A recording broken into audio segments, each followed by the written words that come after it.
Bonjour à tous et bienvenue dans le débrief du premier Grand Prix de la saison 2023. Pour les petits nouveaux qui connaissent pas, ce rendez-vous s'appelle le Déprix. Tous les lundis, après une course, on analyse. L'objectif c'est de faire un point sur tout ce qu'il s'est passé, de revenir sur les perfs de chaque pilote, de chaque écurie. Pour la première cette saison, on n'a pas eu le droit à une course à multiples rebondissements, mais vu que c'est la première, c'est toujours intéressant parce qu'on peut savoir enfin qui est à quelle place. Et c'est justement ça qu'on va tenter de regarder dans le bilan du jour.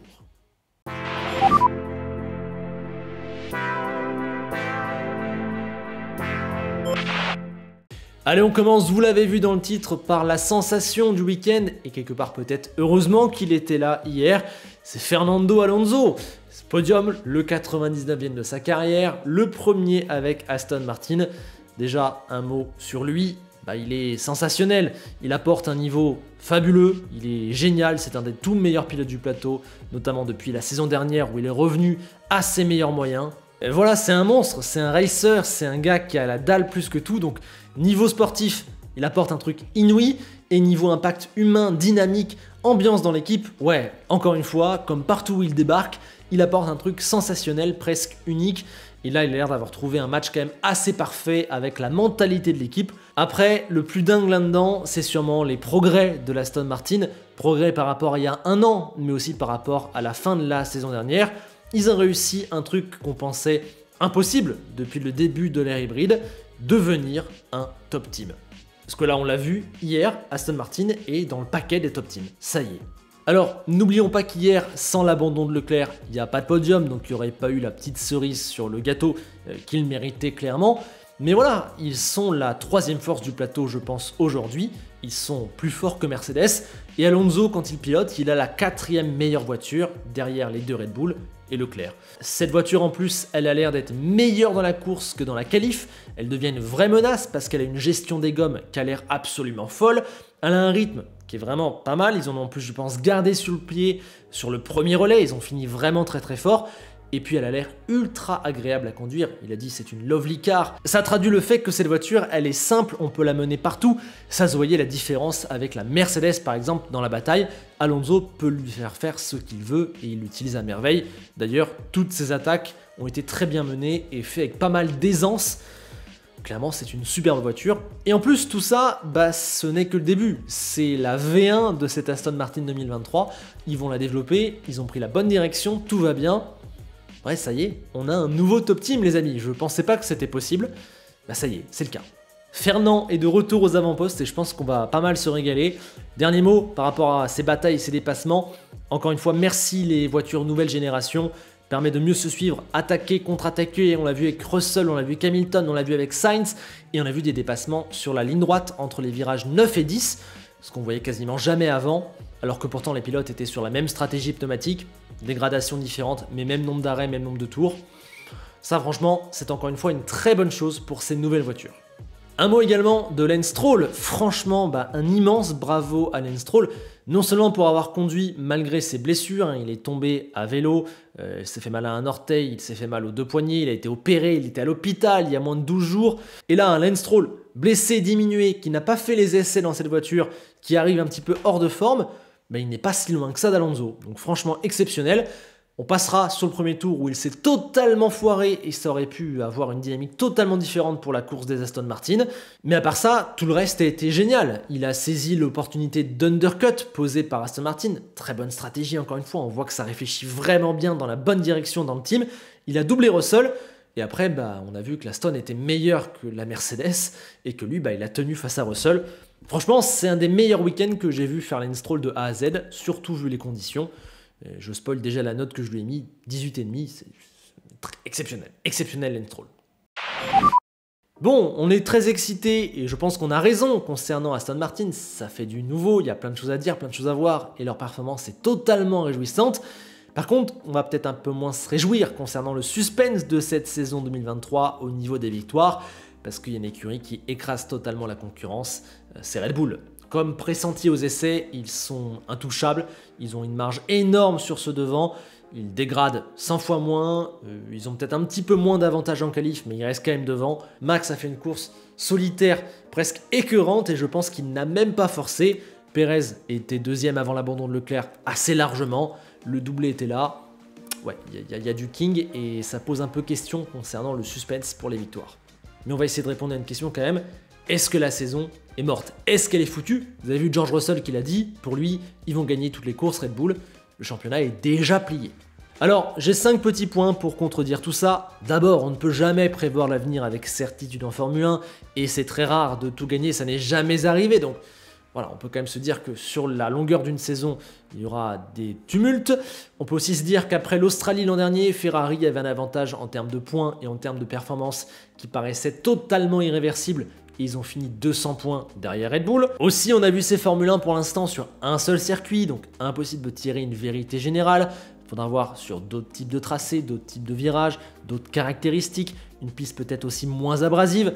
Autre élément, on est à une course sur 23, on peut encore s'en passer.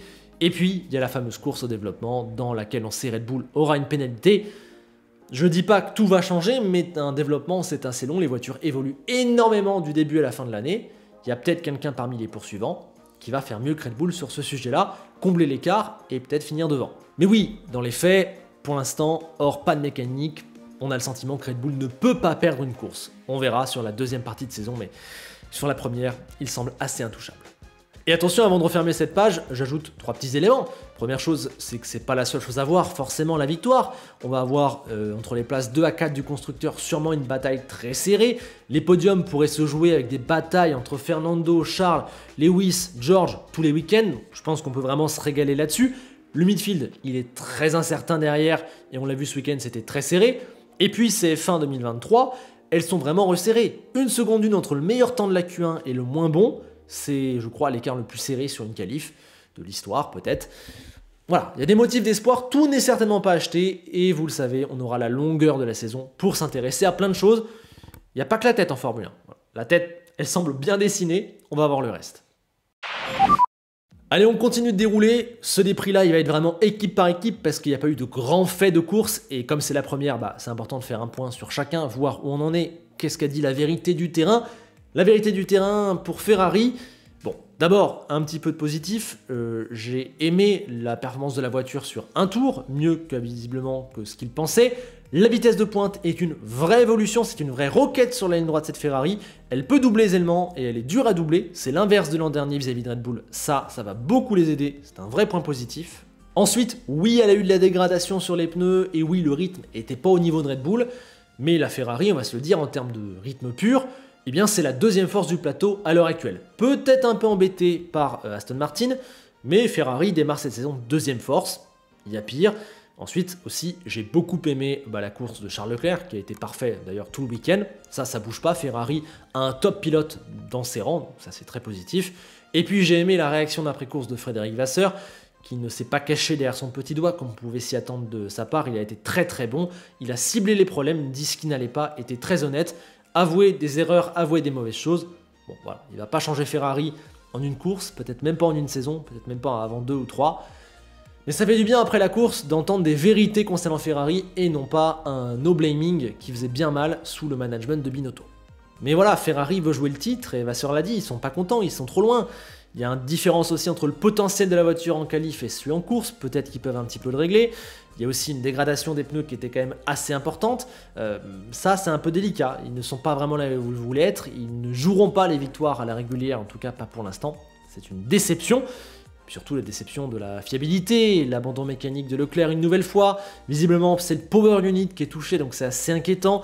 Alors que pourtant, ils nous ont rabâché qu'ils avaient énormément travaillé sur la fiabilité cet hiver. Voilà, ça, c'est pas bon du tout.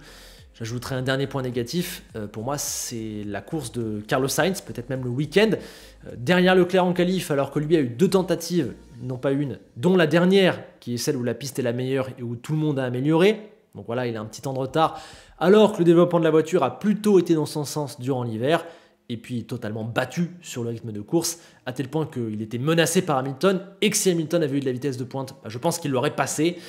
Il a moins bien géré ses pneus. Voilà. Il y a une grosse diff encore entre Leclerc et Sainz, alors que Carlos n'a plus d'excuses, de l'adaptation, des nouvelles voitures, etc. Ça fait maintenant sa 3e saison chez Ferrari, ils connaissent la voiture tous les deux par cœur, il n'y a pas un développement qui tire plus dans un sens que dans l'autre.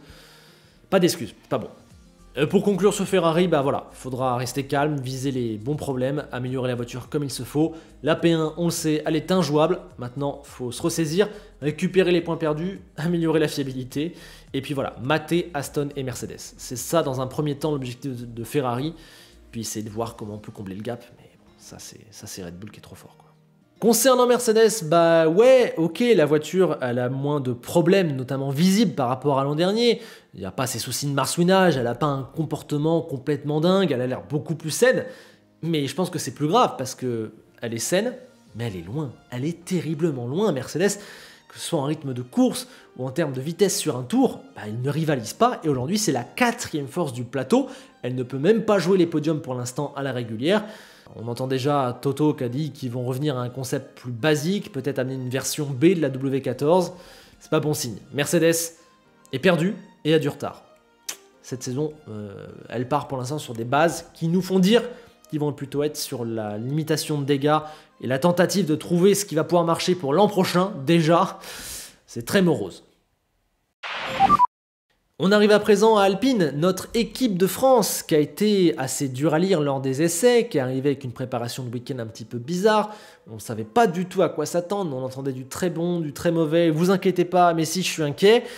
Bon, finalement, on sort du week-end avec une écurie qui est, je pense, encore peut-être plus dure à lire qu'elle ne l'était au début.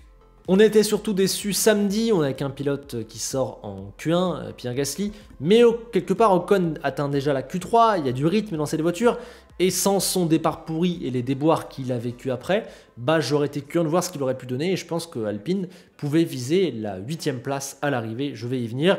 Les déboires d'Ocon, voilà, mal placés sur la grille, donc après 5 secondes, mal servi, ça on l'a tous dit. C'est une faute que l'écurie n'a pas le droit de commettre. Voilà, ils le savent, il y a un mécanicien qui a touché la voiture 4 dixièmes trop tôt. Bon, voilà, pas le droit. Et ensuite, bah, l'excès de vitesse dans les stands, je crois pour 1 miles per hour au-dessus, un truc dans le genre. Bon, c'est terrible, c'est comme ça fait une course un peu clownesque.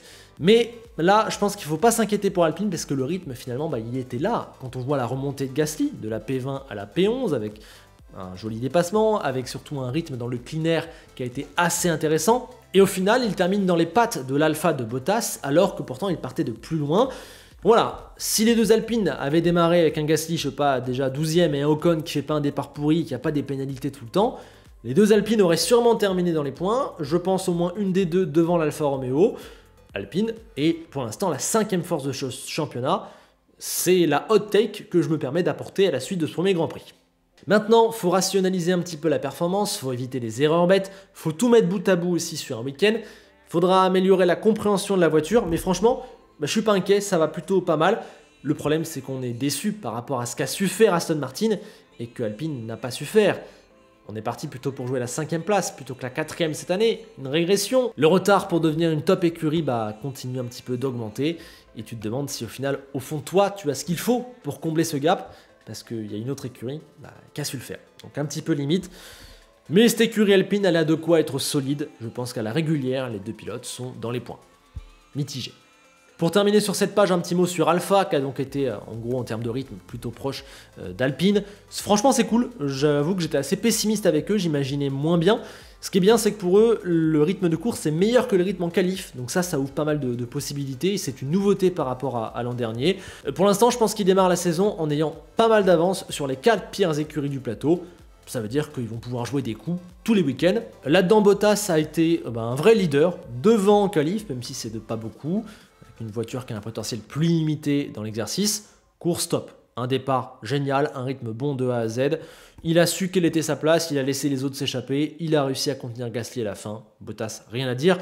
Guan Yu Zhou, lui, était proche en qualif, mais il a pris un départ un petit peu plus moyen, voire carrément pas top. Englué dans le mauvais wagon, avec un rythme qui n'a pas su se détacher, il n'a pas réussi à doubler. Je pense qu'il y a moins d'écart de perf avec Bottas que ce que le résultat laisse penser, mais c'est pas assez. Et voilà, sur l'ensemble de la saison, on va attendre un petit peu mieux que ce premier week-end. On descend toujours un peu plus sur la grille pour trouver les 4 écuries du fond de plateau, parmi lesquelles déjà une bonne surprise en la personne de Williams. Franchement, ils ont une voiture qui est assez simple, qui n'a pas de grande spécificité. Ils n'ont pas fait non plus une course de dingue, mais elle est là cette voiture, elle est capable de jouer des choses et c'est une belle différence par rapport à l'année dernière. Déjà un beau bond en avant. Il faudra voir s'ils sont capables de jouer sur tous les types de circuits, dans tous les types de conditions. Visiblement, de ce qu'ils disent hier, c'est un petit peu le package optimal pour eux. Et ça fait qu'un petit point à l'arrivée avec un abandon de Charles Leclerc devant. Donc bon, on va pas s'emballer, mais Williams, par rapport à l'an dernier, peut jouer plus de choses. Et je pense qu'actuellement, là, ils sont la 7e force du plateau. Donc ça va leur offrir des chances tout le long de la saison s'ils arrivent à maintenir ça. Un mot côté pilote, Albon top, leader, il passe en Q2, il va chercher le point en ayant fait une course solide à la bataille avec Pierre Gasly, à la bataille avec Tsunoda, cool. Et Sargent, franchement très bien, il est pas loin du tout d'Alexander Albon, en qualif il part juste derrière, à un rien égalité de passer en Q2 de sa première fois, une course excellente, en termes de rythme il termine vraiment pas loin, voilà, c'est le rookie de la première course. Voilà, donc je ne m'attendais pas à aussi bien d'entrée pour notre ami Logan l'américain. Derrière Albon, pas loin, on avait donc Yuki Tsunoda pour une AlphaTauri qui a fait un petit peu mieux que là où je les voyais vraiment en fond de peloton. Et je pense que c'est plutôt leur cas pour la qualif, c'est un peu moins grave en course. Ça va, mais ça reste encore très faible. Pour l'instant, ils ne sont pas capables de jouer les points à la régulière. Sinon que dire que Tsunoda a pris le dessus sur De Vries pour ce premier week-end. Voilà, un Tsunoda plutôt classique, plutôt pas trop mal. Un De Vries qui a fait des débuts, on va dire, plutôt bof. P20 lors de la Q1, partie 19e, une course assez anonyme. Il n'a pas encore trouvé peut-être le truc optimal pour faire une différence. Concernant As, je reste encore une fois un petit peu sur ma faim, je trouve ça un petit peu bof. Alors oui, il y a du rythme sur un tour dans cette voiture, Q3 d'Hülkenberg. Quand c'est très serré dans la qualif, ils peuvent tirer leur épingle du jeu et faire aller 10e plutôt que 13e. Ok, pourquoi pas, mais le gros souci, c'est que cette voiture, elle n'est pas capable de se battre avec les autres pour des points lors de la course. Oui, le premier tour avec le KO, l'aileron d'Hülkenberg, ça gâche direct d'entrer les chances. Mais franchement, Hulk le disait lui-même, ils n'ont pas la pace pour espérer quelque chose les dimanches. Et c'est ça qui va être très embêtant. Donc j'ai pas grand espoir pour eux, je vous avoue que j'y crois pas trop. Ils démarrent loin, pas de points, et ils sont pas bons sur le développement. Pour moi, ça prend pas une bonne direction. Et je mets en plus un petit truc à dire sur Magnussen qui n'a pas été leader de cette écurie ce week-end. Il termine devant, mais c'est parce que la course a été chaotique pour Hulk avec des arrêts assez longs. Voilà. Battu en qualif, pas leader. Bon, voilà. Ça va manquer aussi. Un vrai leader en la personne de Magnussen. Allez, pour terminer le point sur les équipes, on va parler de la catastrophe. La catastrophe McLaren. Déjà, il y a des soucis gênants, les arrêts ultra longs, l'abandon de Piastri avec ce souci électronique, ce changement de volant, la pression d'air à remettre dans la voiture de Norris, ils l'ont arrêté je crois 6 fois au total sur le Grand Prix. C'est la catastrophe, mais je crois que le pire en fait, c'est que il n'y a juste pas de performance dans cette voiture. Ils sont à la régulière, la 8e, 9e, 10e force du plateau là. Voilà là où en est McLaren, vraiment. Ils sont à ça le samedi de vivre une double élimination en Q1. Ils passent simplement parce que Norris a réalisé son temps juste avant Sargent, sinon c'est la honte. Après, il n'y a pas de Q3, impossible, injouable. Norris fait un top départ, il est 9e je crois au début. Puis après, ça dégringole parce que cette voiture, elle n'a ni le rythme, ni la vitesse de pointe, ni la tenue des gommes pour espérer quoi que ce soit. Et au final, il termine super loin, il n'y a juste rien à faire. Là-dedans, le pauvre Piastri, qui est logiquement dominé par Norris pour son premier week-end, il peut faire je crois, une dizaine de tours avant de devoir abandonner. C'est génial pour l'apprentissage. McLaren démarre en étant la pire note de la saison parce que voilà, c'est vraiment la cata. Je pense vraiment qu'ils ont beaucoup de pièces nouvelles à apporter pour espérer quelque chose sur la voiture. Et je ne sais même pas s'ils savent comment faire. Donc, est-ce que c'est temporel, est-ce que c'est passager ou est-ce que c'est vraiment la réalité? On est dans un entre-deux un petit peu angoissant. Allez, dans la dernière partie de cette vidéo, je propose de revenir sur le petit dessin que je vous avais fait il y a une semaine pour les essais hivernaux, où j'avais dessiné la performance plancher et plafond de chaque équipe. Je vous mets en photo à l'écran, ce sera bien plus simple. Je pense que j'avais bien prévu Red Bull, j'avais bien prévu Ferrari plutôt pas mal. J'avais vu Merco un petit peu trop beau, ça va vraiment pas. Et Aston fait mieux que le potentiel que j'avais imaginé d'eux, je pense. Alpine, plutôt classique, ça joue pas le top 4, mais c'est là. McLaren, voilà, j'avais dit qu'il ferait mieux que ça. Non, c'est clairement pas le cas, c'est la pire pour l'instant. Alpha, on était tout en haut, au plafond, voilà, même un petit peu mieux. AlphaTauri, on est ok, As, on est ok. Et Williams, on a fait un petit peu mieux que prévu, je les avais sous-estimés. N'hésitez pas à me dire ce que vous pensez un petit peu, vous aurez mis les curseurs. Et si vous trouvez finalement que mon analyse des essais hivernaux était bonne, médiocre ou catastrophique, vous avez aussi le droit de me juger. On termine ce déprix, c'est la tradition, par les notes. Voilà, vous le savez, je mets une note sur 20 aux pilotes et aux équipes chaque week-end. À la fin, on a une moyenne qui nous permet d'avoir un autre élément de jugement que le classement par points. Par exemple, meilleur exemple, Leclerc, super week-end mais 0 points. Donc si à la fin de l'année, on prend que les points, on va rater la big picture. Alors qu'avec la moyenne, lissée sur 23 courses et corrigée grâce à ce que vous me dites dans les commentaires et dans le Google Doc où vous pouvez voter, on a un élément qui me paraît plutôt solide pour juger le niveau de la saison des pilotes et des teams. Je ne suis pas un professeur, les pilotes ne sont pas des élèves, c'est pas l'idée. L'idée c'est que tous ensemble on puisse avoir une variable d'ajustement. Encore une fois, je vous le répète, prenez ça avec un petit peu de recul. Je vous affiche, je ne vais pas tout détailler puisque ça reprend ce qu'on a longuement dit dans ce déprix. Alonso magnifique, Verstappen n'a pas forcé, Stroll splendide. Ensuite on a la bonne surprise pour Pierre Gasly qui a fait un bon premier week-end avec Alpine, Sargent aussi très très bon. Voilà, j'ai aussi mis un petit tacle à notre ami Carlos Sainz que j'ai trouvé en dessous. Bottas lui a bien assuré, c'était moyennasse pour De Vries. Ocon, son dimanche forcément vient de pénaliser alors que ça partait plutôt pas mal. Norris classique, voilà, les As dur à noter, et évidemment notre ami Piastri non noté, vu sa participation de seulement quelques tours. Côté équipe, Red Bull, voilà, c'est parfait, j'aurais même dû mettre 21.